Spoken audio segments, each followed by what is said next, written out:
What's going on, guys? Coach Kiki with Coach Beckyn, and we are back in the Bikini house. And not the Bikini dungeon. Yeah, the dungeon is our office, and then the house is where we do our content. So today we are going to talk about biofeedback information. So smart. So I guess I wouldn't say this is like a new topic of information, but I know for me, when I first started out as an athlete, and going through check-ins with a coach, whether that be in like contest prep or improvement seasons, lifestyle phase, there wasn't a whole lot of like information translated back and forth between me and coach about like biofeedback.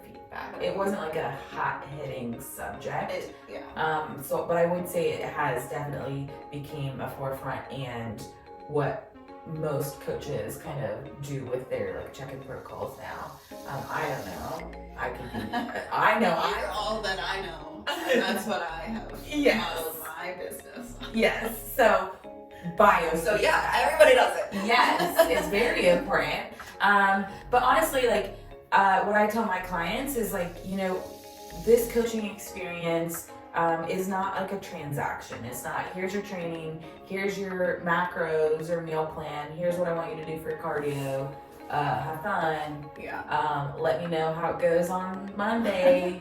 I know, I want to know everything about your life. Yeah, everything. But it is important. So, we want this to be more of like a transformational process. I know that I'm not going to have the same clients for my entire career. And I don't want just that. I don't want my clients to like be with me for that long. If they're just you're a lifestyle client, if you want to stay with me for years and years and years and years on end, that's totally fine. We can continue crushing your goals, but I want to be able to help like talk things through with you, help transform like your body, your mind, your understanding and knowledge of this whole health and fitness shit. Yeah, it would be like kind of snake oil salesman of us to not like teach people what we know, like to help them be like get to a sustainable point. Yes, yeah.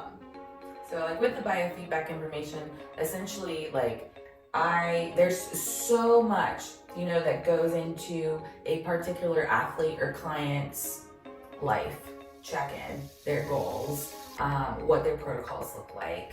Everybody is different, and it's not that like say Monday, all right, it's Monday, everybody's getting a 5-drop fat drop or whatever. It's everybody's so different, so you have to really dissect and look at that athlete or client's biofeedback information and morph, our conversations with them and really kind of pinpoint certain areas or what we're trying to focus on.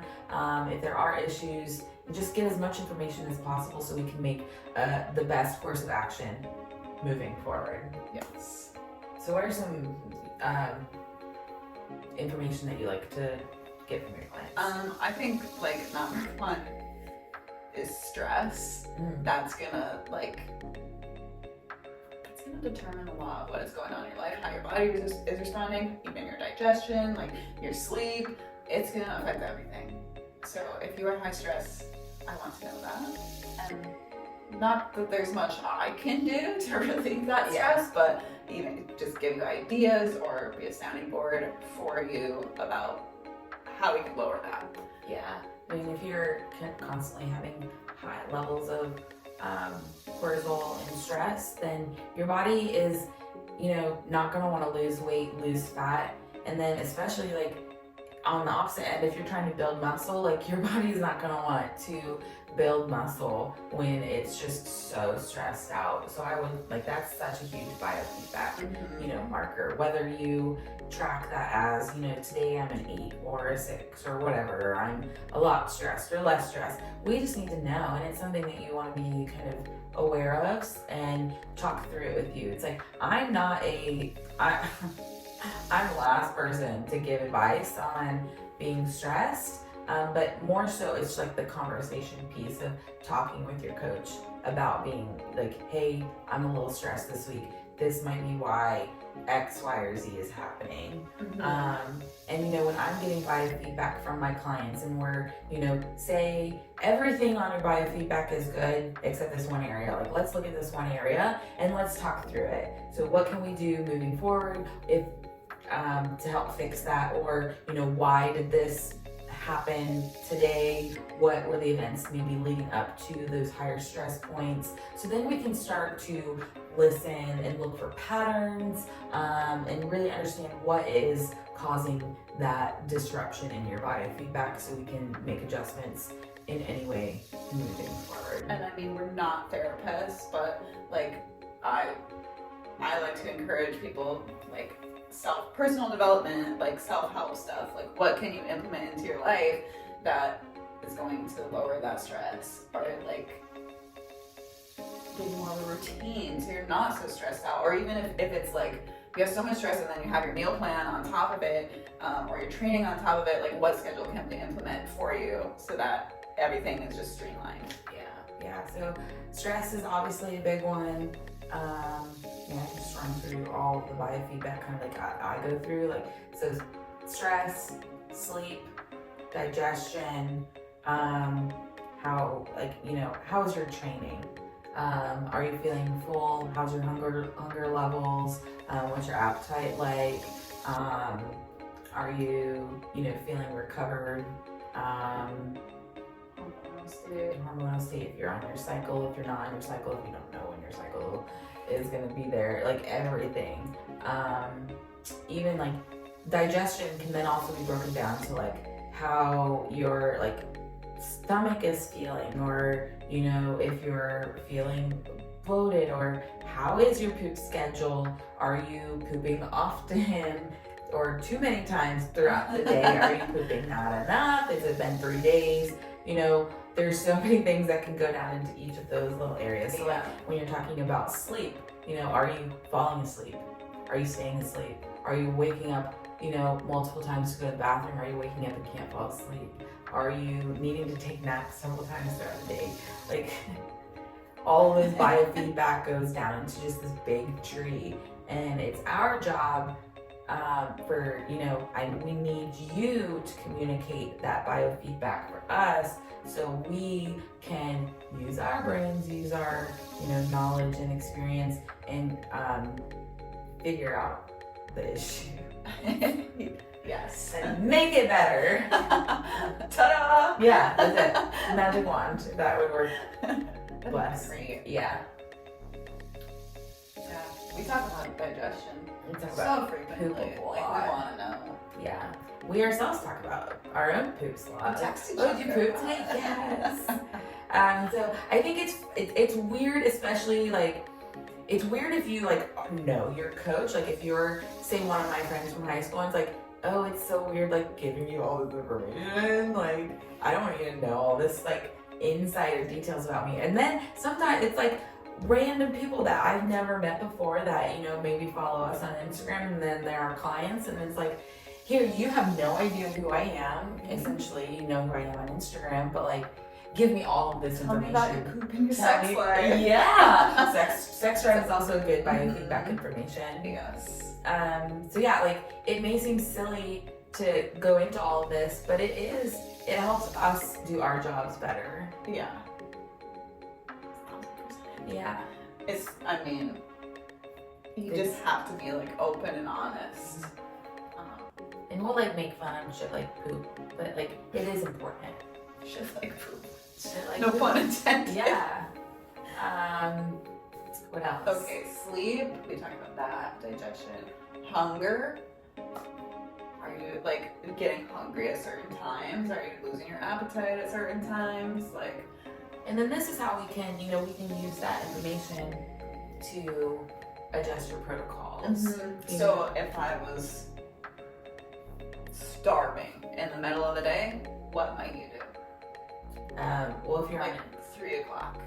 if you're on a meal plan and you have a mid-meal maybe that mid-meal is like if you work out after work, and that mid-meal is like your pre-workout meal, and you're like so starving after that, and then you're gonna go try to train, we may try to reduce the amount of like insulin spike at that meal. So maybe sticking to a complex carb. So instead of like cream of rice or rice cake, maybe we'll do oats or Ezekiel bread to give you a little bit more fiber, or maybe we'll add in a little bit more fats to keep you full, so a little bit more peanut butter or nut butter, really to make sure that meal is keeping you satiated through until your next meal.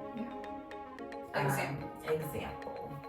But essentially, like, we want to check those biofeedback markers so we can set you up for success for the days leading the following 4 days.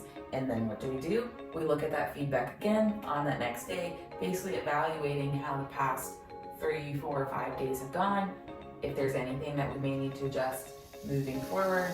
And then that's kind of like how, this whole coaching relationship goes. Yes. Open communication. Yeah, open communication. What else? Let's see if I have any notes about this in particular. I literally think it just says how to monitor biofeedback. Yeah. And it's something that you just, you may not know of what things to be looking out for. Right.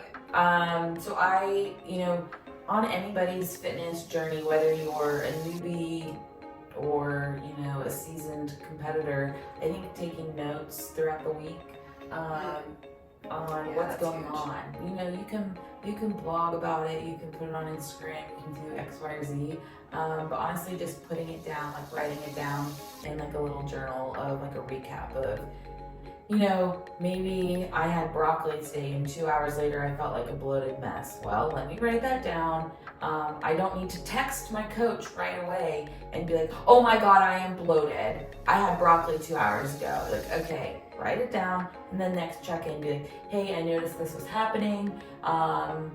It's just like being aware of yourself instead of, I think a lot of Gen Pop people just go throughout life and not really like think back on things, or I didn't even realize I was sleeping so shitty. Right. Like Corey's book, the second one.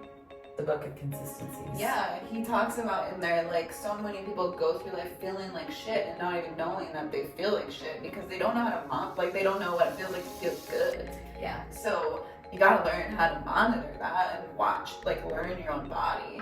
Yeah, and so you don't want to just go through the day in an aloof state. Please, no.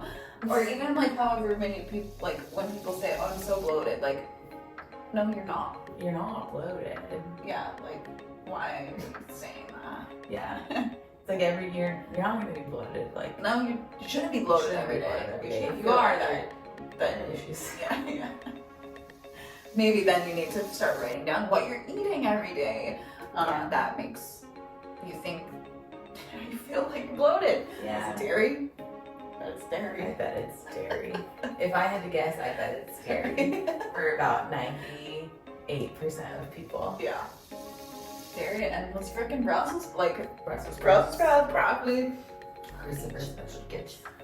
I think another thing on biofeedback, it is very important, but I don't want people to think oh my gosh, I have to monitor every single fucking thing that I am doing at all points of every day, and I need to give this big data report, and I need to and then you get stressed about it. Yeah. Because me being type A, I used to be like that when I first got started. I was like, I need to know all this information, everything has to be perfect, or if it's not, I'm going to blah blah blah. But on a random Wednesday in my improvement season, I don't need to be so hyper focused on X, Y, or Z. Maybe some things we don't need to have everything be perfect. If sleep and stress are the biggest things, let's look at that first in small steps, and then then maybe let's worry about your recovery from X, Y, or Z. But it doesn't have to be you don't have to write something for every, or like write something like a long drawn out sentence. If everything's all is well in one area, then that's good. just put fine, good, Yeah, we're all good. is well. Yeah. If you have a problem area, let's focus on that. So that this sounds bad. Like, if everything's good, like I don't need to respond to every sentence. Like, I'm glad you followed your training. I'm glad you followed your nutrition. Yeah. I'm glad you're sleeping well. I'm glad your digestion is well. I'm glad this is well. You know what? I'm glad your biofeedback is well. You're doing good. You're grooving. We're grooving. Your plan looks good. Let's just like keep it going. And then if there is something that pops up, then we can address it. Yeah. I love all of my clients, but I want focus on like their goals. So yeah, the focus, because like On the- sometimes I feel like we're more focused on their goals than they are. Yeah. But so that's like my big goal for coaching is like good clear lines of communication that aren't like Yeah, don't like, oh, I want to do this one week and then I want to do this the next week. Like, I think I'm gonna drop 5 pounds, or I think I want to go on a mini cut. set specific, measurable, attainable, realistic, and timely goals. Soon, yes. That's what's up. Yeah. But so yeah, a little bit about biofeedback information. Talk to your coach what information they particularly want. Yeah. If you have questions like on any certain thing of the biofeedback questions, please don't like just write something in there. Yeah. Please let me know. Yeah. If you haven't pooped in 3 days, I better fucking know. Please. Yeah. We want healthy poops around here. And that's like the biggest thing about biofeedback is poop. It is. Poop and stress. Yeah. Poop and stress. Talk to your coach. Okay. If you have any questions, you can find me on Instagram at _IPPro. Give me a minute. You can find me at Beckyn _Bikini on Instagram.